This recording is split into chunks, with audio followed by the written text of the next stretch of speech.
Welcome to another video for the Wichita State Composition Program. This video goes over the written argument assignment for English 102. For the last several weeks, you have been working towards a multimodal project, such as a video essay or podcast.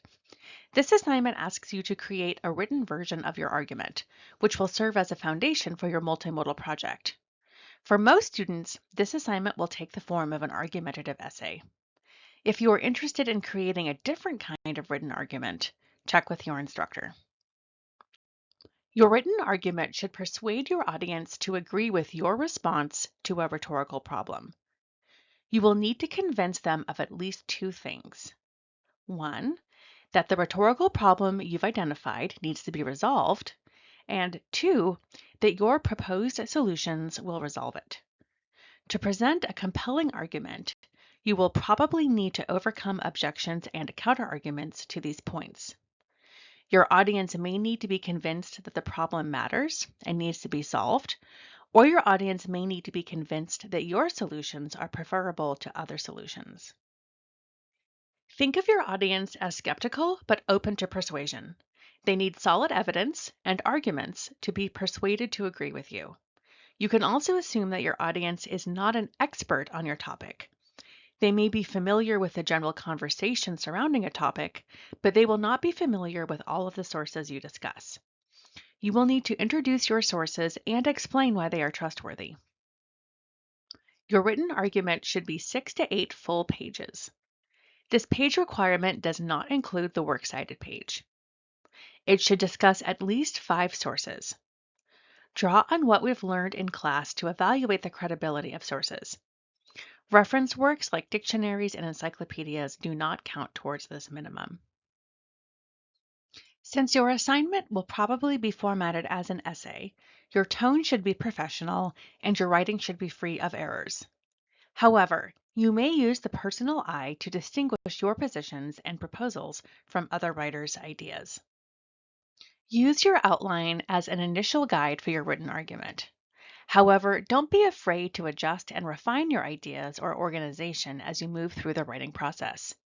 Most writers discover new things they want to say when they start writing. Like traditional essays, your written argument should include an introduction, a body, and a conclusion. A successful introduction will do two things: introduce your rhetorical problem and state your position and reasoning. In other words, your thesis. Draw on what you have learned in class to make sure that your thesis is arguable and presents a roadmap of your argument. The body of your written argument should be logical, coherent, and purposeful.